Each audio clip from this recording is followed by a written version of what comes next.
Still good morning, everyone. We'd like to get started. I'm Geraldine Baroni. I'm the Minnetonka City Manager, and I welcome all of you here to the city for this great opportunity, this wonderful partnership that's about to ensue. And we are just thrilled to be a part of this. Minnetonka traditionally has been involved in many partnerships, but we see this as taking it up a notch, and especially in this time of our economic times and the political environment we're in, and we know that we can't keep doing things the way we've always done them. And so we're very excited to have this opportunity. I did want to welcome the university faculty and staff, and I understand there's some students here as well, and extend a welcome to, we have a couple of council members here. I know Councilmember Hiller and Councilmember Acom. I'm not sure if there's anybody else here from our council, and then our staff as well who will be participating in this. So welcome to all of you. Just wanted to share with you that I'm a University of Minnesota alum. I'm an undergraduate and graduate school alum from the Humphrey School, and thank you. I'm a loyal Gopher football fan. And we keep going to the games, and it's looking up. This year they're 2-0 to start, so that's a good sign. We'll see how the rest of the season goes when the games get tougher. But I hope for, especially I know there aren't that many students here, but the message back to the students is that I hope you really take advantage of this wonderful opportunity. And not only is it a school project for you, but I hope you look at it as a way of touching the citizens directly. Local government is the closest level of government to the people. And it's a wonderful career choice that I made a little accidentally. It was through my graduate school internship that I was exposed to local government. I had interests at different levels, and I have never looked back. And I'm hoping that for some of the students that they would strongly consider a career in local government, where some of us are getting older, the boomers are starting to transition out, so this is a great opportunity, although we have a pretty young planning staff, I should. But still, I hope that they do consider local government as an opportunity, because you touch the lives of people on a daily basis. And hopefully this wonderful collaboration that we have will give students a chance to see how they might touch lives, not just get a grade in a course. So with that, I'm going to turn it over to Julie Wishnock, our Community Development Director.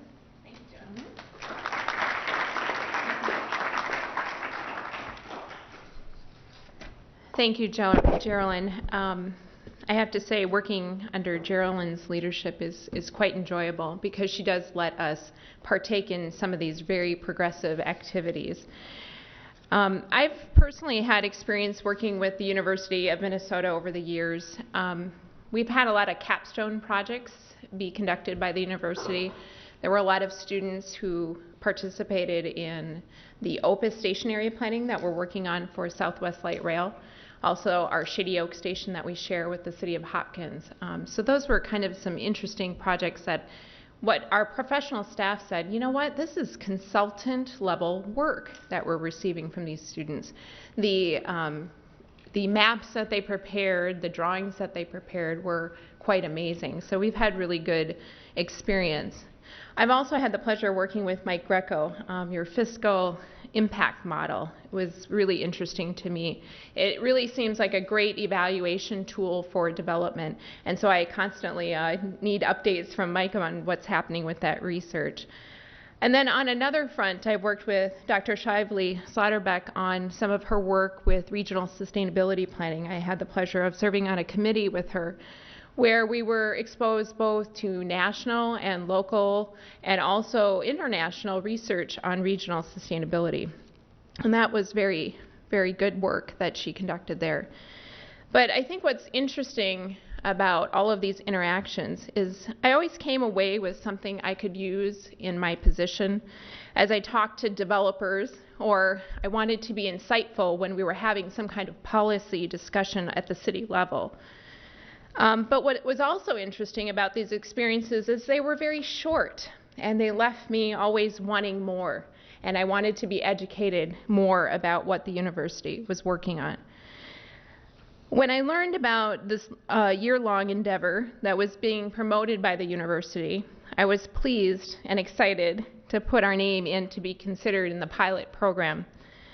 But first, I want to give you some context as to why I was so interested. A few years ago, the city had completed its comprehensive plan. And we all remember that. All the cities go through that cycle and do that. But after the city's comprehensive plan was done, the city council said, you know, we've done this planning work. Don't we need to keep it alive? Don't we need to do something more to make sure that we're doing what we said we would do in a comprehensive plan? And so there started a plan for the city, and we actually created the citywide strategic work plan. And it really moved forward those thoughts and ideas that we created during that long-range planning process. And as staff, we were asked to prepare an action plan, real live action plan to implement. And really it was around 6 areas. And I want to read those to you because they're very important in terms of the city of Minnetonka and how we believe our city should be in the future. The first one is responsible stewards of the city's physical assets, human capital, and financial resources. Secondly, protecting and enhancing the unique natural environment of our community. Maintaining quality public safety for our residents and businesses. Working on meeting the transportation needs of our residents and businesses. Supporting a well-planned community development for the city. And then finally, providing excellent recreational amenities. Now, each of these areas, the 6 areas I mentioned, has a specific work plan attached to them. And it could be in the form of perhaps a policy that we're reviewing, an ordinance, or a process that we're amending. And it needs to be executed by city staff in a certain period of time. Perhaps it's a short time period if it's an easy endeavor, or maybe a longer period of time if we need more time to work on it. Now, as you can imagine, many vacant stares you get from your staff members as they realize that there are over 65 items on the work plan that we have to execute. Can you say overwhelmed? Nonetheless, we are a progressive city and we want to be on the cutting edge, and we're committed to making the strategic plan work. So back to when I heard about this program, I thought, my goodness, many of those things that the university was talking about were actually in the city's strategic plan. I then approached Jeff Thompson, who's on our staff. Jeff is one of our planners, and he's in the planning department. Jeff, will you just stand up for a minute? I think when I approached Jeff to work on this project, I think you had 25 voicemails to return. You had 15 building plans on your desk to review. You were also working on some planning commission reports, and I don't remember how many emails you had to return. So Jeff's a little overwhelmed in his own job, but never mind. I asked him if he could put together 15 or 20 projects that aligned with our strategic plan and basically send it on to the university. And as Jeff always does, he cheerfully agreed and submitted everything on time, and now we're here. My point of telling you this story is that the projects that you'll hear about today are real things that the city is working on. And we're excited to have these inspiring students and professors helping us out in our efforts. And most of all, I think I'm looking forward to having projects that align with the city's strategic goals. And this collaboration will provide a much more enhanced end product. Thank you. And at this point, I'll turn it over to Dr. Slaughterback, excuse me.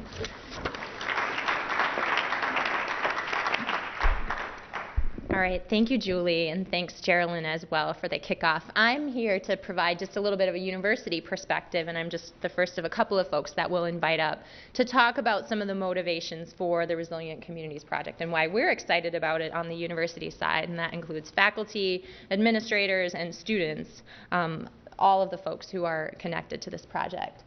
So this is really an effort to connect the University of Minnesota more effectively, more efficiently, and more productively with communities than we've done in the past, and around this particular and really exciting area of sustainable and resilient communities. And we're excited to work with Minnetonka in our pilot year, and really excited to do some great work, but also learn a lot about how to carry this project forward. And we're really, really, really grateful for the opportunity. I want to acknowledge some initial support that we have for the project from CURA, the Center Center for Urban and Regional Affairs at the University of Minnesota, which is one of our research centers that works university-wide, and the Institute on the Environment. And we have folks from both of those research centers who will talk to you in a few minutes about their perspectives and why they see this work as important as well.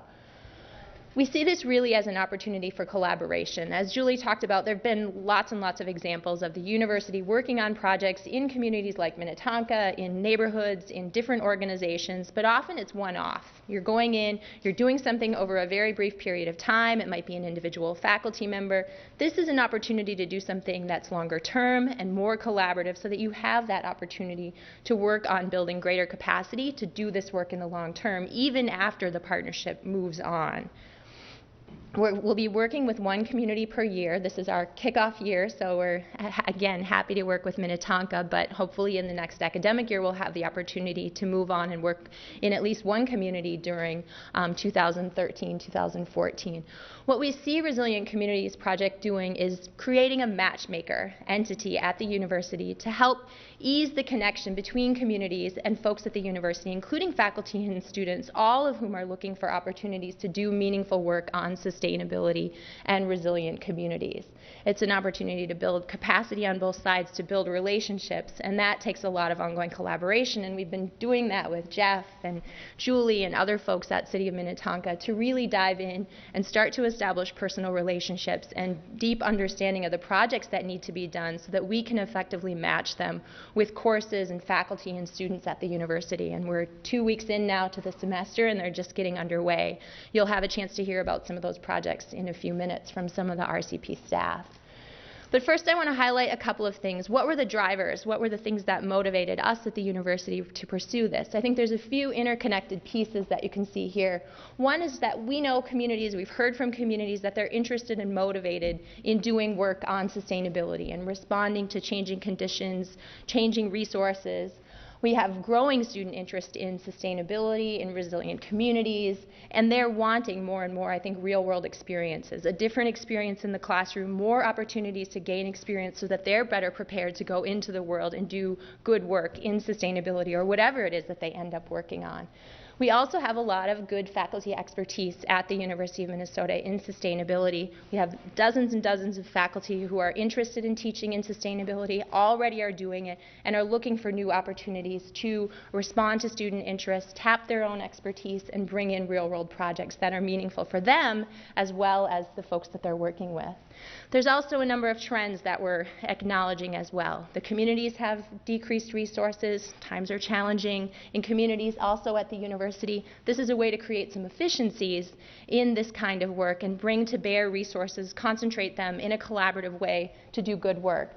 Also, there's just a long-term focus at the university on university and community engagement and collaboration. This is a priority at the university. It's talked about all the time. This is really an opportunity to express that interest in a meaningful way. And then I think there's also increased demand and awareness of the need for sustainable and resilient approaches to the current challenges that we face in communities and in society. And this is a way to do some work in that area. One of the key, I think, opportunities that we have is to distribute the benefits of this. We don't want to do something that just benefits the university or just benefits communities. We see some benefits really across all the folks involved. One is just the partner community. Even after this project is done, there's increased capacity. There's learning that's happened, there's relationship building across departments, and there's ongoing relationships with the faculty and with the students that they worked with during the course of the year. There's access to faculty from a variety of departments, and there's really a huge range that will be able to engage, and really thousands of hours of student time that can hopefully continue to produce work that's consultant quality. And again, this long-term relationship and sort of understanding of the university and folks, it can be very difficult to connect with the university and figure out who to contact. This is a way to make it a little bit easier. For faculty, it's efficient and meaningful access to community-based projects. Some faculty have more capacity to do this work. For others, this is new work that they haven't done, this real-world engaged type work in the past, and this is a way to respond to both of their needs and interests. And again, increasing their capacity to do this kind of work in the future on sustainability and in communities. For students, they get hopefully well organized, better organized, I think, than sometimes takes place with the sort of one-off projects that I mentioned. Better organized, high-quality, community-based projects that are thoughtfully identified, that staff from RCP and staff from the community has engaged on early on to determine the scope so that it can work well and really be an effective experience for students. And then again, just this critical real-world opportunity to learn about sustainability, learn about how communities function, and really have an impact. And that's what they're looking for all the time. So beyond us, the folks who are in this room, there's broader benefits. I think long-term enhanced capacity for all. We're all learning as we go along, and we're going to try to do a lot of documentation of what we're learning, what's working well, what doesn't. Ongoing relationships, we're going to collect lots of information. We want to understand how this is working for our city staff. We want to learn how this is working for faculty and students. We're doing a lot of work to promote visibility. We had a great article in the Star Tribune this morning about RCP that highlighted Minnetonka and the university in this collaboration, which I think is hopefully just the start of promoting this work and sharing it as a model. And also, I think another benefit is just generating best practices in sustainability and community resilience that can be used by other communities. And we'll be able to use the Resilient Communities website, presentations, reports, and things that are generated by students and faculty to share with other communities who might want to do this, who aren't part of the partnership but want to benefit from this work as well. And so as we continue to work with additional communities, we'll be able to develop a library of resources that will be available and lots of promotion associated with that. So with that kind of quick overview of Resilient Communities Project and what we're thinking, I want to shift to a couple of other folks at the university. Chris Mayer first is the development director with the Institute on the Environment, who's graciously helped to support this project and get it underway. And then we'll shift to Ed Getz virtually as he's on a plane to Seoul, South Korea right now by video. And he's the director of CURA, Center for Urban and Regional Affairs. So, but first, Chris. Thank you. Good afternoon. I'm just curious, I'm going to play off Geraldine's lead here. How many of you are graduates of the University of Minnesota? Please hold your hands up. Keep them up. Okay. How many of you had or currently have keep your hands up. Keep your hands up. This is an aerobic exercise for us. So currently have children or grandchildren at the U or have kids at the U? Keep them up. Everybody keep their hands up from before. Okay. How many of you have neighbors, friends, or work colleagues or grads of the U? Hands up. And then we have our students. Look at that. Everybody in the room. Okay. Thank you. I can see that we have a U ready, willing, and able group gathered today to launch this exciting endeavor. As for me, I'm a proud alum, son of alum, husband of alum, father of alum, and hopefully in spring I'll be another father of an alum. I'm blessed to work with our graduate student education director, Barrett Colombo, our resident fellow, Carissa Shively-Soderback, Mike Greco, other great leaders at the University of Minnesota, the Institute of the Environment. Now, if you haven't heard, the University of Minnesota is celebrating the 150th anniversary of the Morrill Act of 1862 this year. Yes, just 150 years ago, President Lincoln signed into legislation the Morrill Act that laid the groundwork for the public research university's ongoing mission of learning, discovery, and engagement for the common good. One of the country's original land-grant institutions, the University of Minnesota, is proud of its history as a land-grant research university, and we remain dedicated to its mission of promoting access to higher education and collaborating to advance knowledge to benefit communities, the state, nation, and world. Now, I can't think of a better example than this RCP project, right? It's an example of the mission coming to life through this fabulous partnership with the City of Minnetonka, the Faculty Sustainability Network, our Center for Urban and Regional Affairs, and our Institute of the Environment. We're excited about collaborating with and being a resource to you, City Manager Geraldine, Community Development, everybody, the City Council, other staff and servant leaders here in the greater Minnetonka community. So what is the Institute on the Environment? We're a university-wide, multidisciplinary organization encompassing all the university campuses, Crookston, Duluth, Rochester, Morris, and of course the Twin Cities campus. And at the Twin Cities campus, we work across all the colleges, including the 7 colleges that are participating in this project. With the sustainability mantra of building enduring prosperity, the Institute and the Environment's mission is to provide secure, sustainable, and economic solutions to the world's most pressing challenges. Actually, we view the challenges in water, food, energy, land use, population, and development as opportunities. Opportunities for us to discover solutions through game-changing innovation. There are opportunities to partner with businesses, nonprofits, and communities like the City of Minnetonka to work collectively on those solutions. And importantly, they are opportunities for us to develop the next generation of leaders in the environment and sustainability. And thanks to the wonderful folks here in Minnetonka, we will be doing just that with more than 150 students taking 11 courses involved with this project. And remember, we're just getting started with this year. They will learn from some of the top U faculty, and those students will be learning from you and others here in the Minnetonka community, blending academic coursework with real-world hands-on experiences. What an opportunity for these students who, upon graduation, will go on to become servant leaders in their own right, perhaps working in government, to be city manager, or water and soil conservation officer, or who knows, how about even the Secretary of the Interior? Or perhaps they go on to be sustainability directors and work for companies such as Holiday Circuits, the Ridgedale Mall, Carlson Companies, or United Health Group, or other companies here in Minnetonka. Or perhaps they go on in their education to discover solutions that will positively impact you, me, and greater society. So our friends here in Minnetonka, thank you for reaching out to the U and involving us.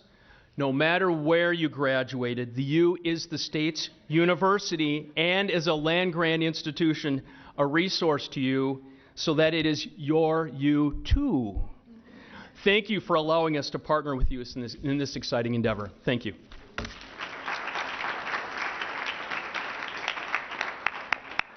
Thank you, Chris. We're going to turn it over to Ed Getz, again virtually, not from the plane, he's on a plane, but yesterday in his office with some books behind him. So we'll do a technology shift here and be ready in a minute. Hello, my name is Ed Getz. I'm the director of CURA, the Center for Urban and Regional Affairs at the university.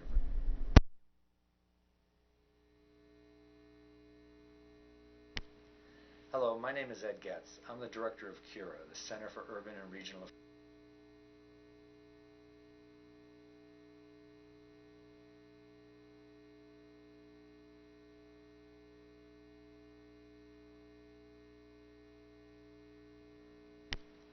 Hello, my name is Ed Getz. I'm the director of CURA, the Center for Urban and Regional Affairs at the University of Minnesota. I want to welcome you to today's meeting about the Resilient Communities Program. I especially want to welcome and thank all of the people and officials from the City of Minnetonka for their participation in this program. We feel that the RCP program is a very important initiative, and it's a perfect illustration of the way that we at CURA try to connect the resources of the university to the needs and interests of communities and community members in this metropolitan area and in the upper Midwest. We're also very happy to be working with INE and the Faculty Sustainability Network to make this program happen. We feel it's an exciting and very promising initiative, and we feel that it's one that is likely to produce a number of mutually beneficial outcomes for all of the partners involved. So I wish you the best of luck today in today's proceedings. I'm sorry that I can't be there in person, but I expect great things to happen today and for the rest of this partnership.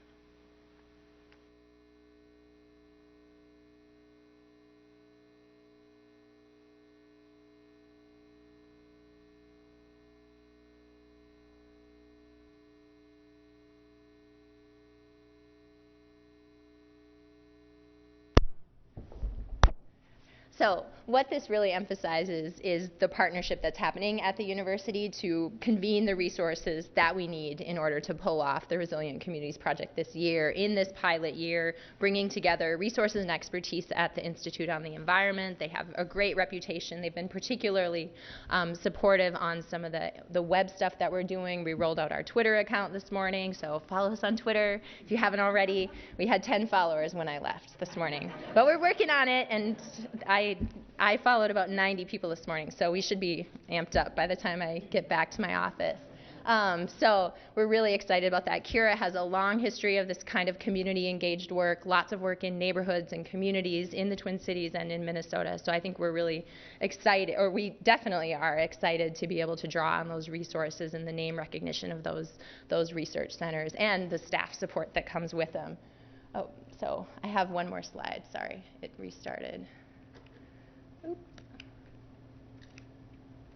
So I had another slide, but it's disappeared. But the last slide said thank you for working with us and being the partner for 2012, 2013. It was going to turn it over to Mike Greco, who is the program manager and he's on the staff at Cura, and then also Barrett Colombo, who's program associate. He's on the staff at Institute on the Environment. Both have been really, really instrumental in getting this project up and going.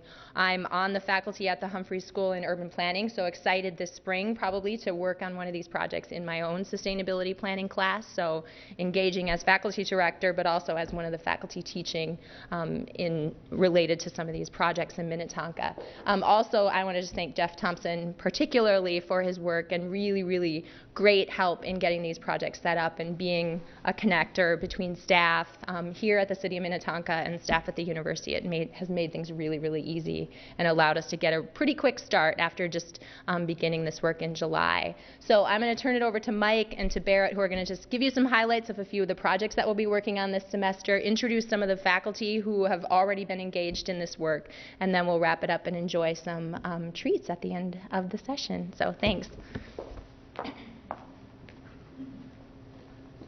Thanks, Carissa. Barrett, do you want to come up too? So with Julie's encouragement, Jeff actually proposed 17 projects that the city wanted to work on with the university. And we've been able to match this semester, the fall semester, 7 of those projects with 11 courses across the university, representing 7 different colleges at the university. So we're excited to be able to start this off with, we think, an excellent group of projects. And we want to spend a little bit of time, Barrett and I, just giving you an overview of the projects. We'd like to introduce the faculty and the city staff who are working on those projects. So if you would, when we call your name, if you would just stand up so folks know who you are.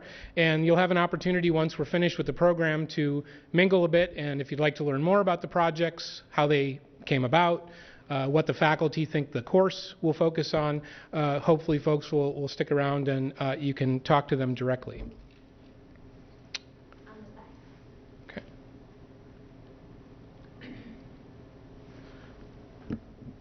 So the first project is a water resources prioritization plan, and as the title suggests, the project is intended to produce such a plan with recommendations for how the city's financial resources should be allocated to preserve and restore lakes, creeks, and wetlands in Minnetonka.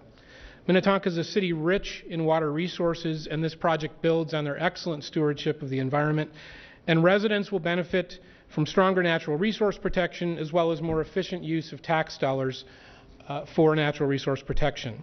I'd like to introduce the city lead for this project, Liz Stout. Liz is the water resources engineer for the city. And we have 2 courses actually that will be addressing this particular project, one this fall and one in the spring. This fall there'll be a course in environmental science and management that will be doing geographic information systems analysis as a foundation for the water resources plan, and that faculty member Paul Bolstad was not able to join us today. And this spring we'll have a course in urban hydrology that will actually work on producing such a plan with recommendations for the city. And the faculty member John Gulliver also was not able to be with us today. So I'll turn it over to Barrett. We're going to switch off here a bit in describing the next few projects. Whoa. All right, just getting used to our fancy remote. So the next project is it focuses on conservation developments, and particularly the goal is to assess the scorecard that the city uses to evaluate both past and future conservation development projects. So the students will focus on whether the scorecard is influential in encouraging conservation strategies that they would like to see with these new development projects, and if they're not, make additional recommendations for things that could be included in a revised scorecard. The faculty associated with this project include Professor Dennis Becker of the College of Food, Agriculture, and Natural Resource Sciences. And Dennis, if you could please stand. Great. And we're really excited. And his colleague, Michael Kilgore, wasn't able to be here today, also from the same college, but we're really excited about what the students are going to be producing on this one. Sorry. So Joe Colleran, Natural Resources Manager for the City of Minnetonka. Please stand. Thanks, Joe. And Joe, you'll notice it's a kind of a theme. She has quite a bit on her shoulders for this semester in supporting a lot of really exciting projects with the city.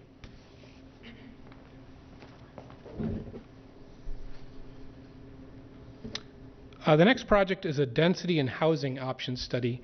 And this project will examine the relationship between housing density and housing types in Minnetonka. In particular, students will explore opportunities to provide a broader array of housing for residents in the community, and in particular to meet the needs of aging residents in the community and an effort to attract younger families to the community as well. The project will also recommend standards for mid-priced housing in Minnetonka based on an analysis of the city's current housing stock. And for this project, residents will benefit primarily from a more diverse range of housing options, with housing of various types, sizes, price points, and densities. The city lead for this project is Lauren Gordon. Lauren's the city planner for the city of Minnetonka. Lauren. And we have one course that will be working on this project. It's a neighborhood revitalization course. I don't think that's me, but cutting in and out. And we have one faculty member from that course here with us today, David Hollister. David's a faculty member in the School of Social Work, and he'll be joined by Lauren Martin, who was not able to be with us here today. So I think this next project is a great illustration of where RCP is going over the coming year because it includes two different courses that are going to be interacting with each other, and they're coming from very different corners of the university. It's the stormwater management through development redesign, and the goal is to assess how financial resources can be best allocated to preserve both high-quality waters within the city as well as those that have been compromised, how to restore them.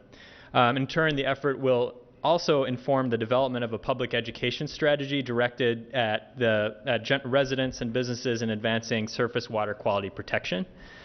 So the students will work to provide a foundation for a 10 to 15 year water-related capital improvement plan, and will also offer design analysis at the watershed scale. The city lead on the project is Joe Colleran, Natural Resources Manager, again. Told you there's a pattern. And then, as I mentioned, two classes connecting Jean Coleman, who is faculty for the Sustainability Law Clinic at the Law School, as well as Ali Carhar, the student director for the clinic. And Ali, could you please stand? Thanks. In addition, from the Center for Sustainable Building Research and the College of Design, Richard Strong and Peter McDonough, both who are unable to be here, are going to be contributing on the design and site scale plans. Thanks.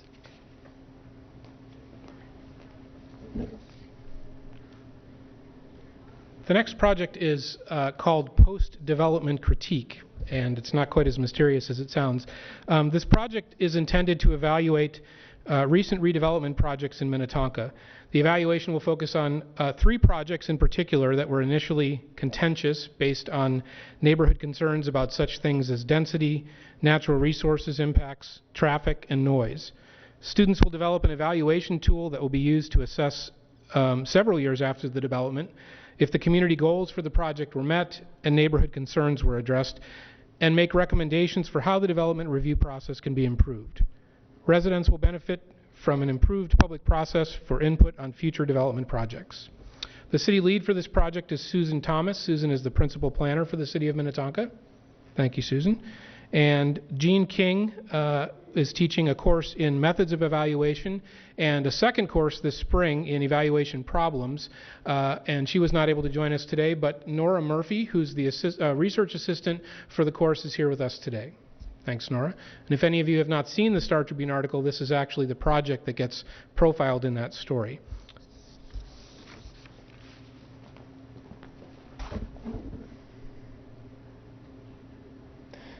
So we were glad that of the projects we were able to match a lot of the university's resources with the urgent and important water issues in Minnetonka. This is yet another water-related project. It'll produce an education program for community businesses to address water and energy conservation and surface water protection through their operations and site management. And in order to inform this education program, RCP will develop a case study based on collaboration with the company Holiday Circuits, a Minnetonka-based company that will perform a cost analysis of potential pollution and production opportunities with water and energy conservation. So the city lead for this project is Joe Colleran. And Natural Resources Manager for the city, and Jim Malone, the Utility and Fleet Manager for the City of Minnetonka, will also be assisting on this project as well. I'm not sure if Jim's not here today. Okay, but we're excited to have that collaboration. And likewise with the university, John Gulliver, who's mentioned previously from the College of Science and Engineering, will be contributing through his urban hydrology and land development class, as well as Cindy McComas, who is here today. Cindy, we're really excited. A group from her class will be providing the analysis with Holiday Circuits and is already well into getting that project underway. So, and Cindy's with the College of Food, Agriculture, and Natural Resources as well. And then as a formal partner is Holiday Circuits' Clyde Bassmore, who's also not able to be here today, but we're very excited to have that partnership with Holiday. The final project is a neighborhood identities project. The city of Minnetonka has many neighborhoods with unique identities. However, neighborhood representation varies. There are some formal neighborhood organizations, there are lots of informal associations, and some neighborhoods have no representation at all. So this project is intended to help the city understand existing neighborhood entities and assist in establishing new neighborhood organizations where appropriate. Residents will benefit from more formal representation of their interests and concerns in future planning, a greater sense of place, and a stronger sense of community through more frequent interactions with neighbors. The city lead for this project is Jeff Thompson. Jeff is the associate planner for the city of Minnetonka. And the course that will be working on this project is the Neighborhood Revitalization course. David Hollister, who we introduced earlier, and Lauren Martin will be teaching that course. So that's an overview of the 7 projects we'll be doing this fall. As I mentioned, the city proposed a total of 17 projects for the entire academic year. Some of the other projects we hope to be working on in the spring range from things like doing a tree inventory, looking at the possibility of rooftop gardens in Minnetonka, to things like assisting business associations and creating a zoning district for transit-oriented development around the hoped-for future light rail transit stations in Minnetonka. So at this point, I'm going to turn things over to Jeff Thompson, who has a couple concluding remarks. Jeff?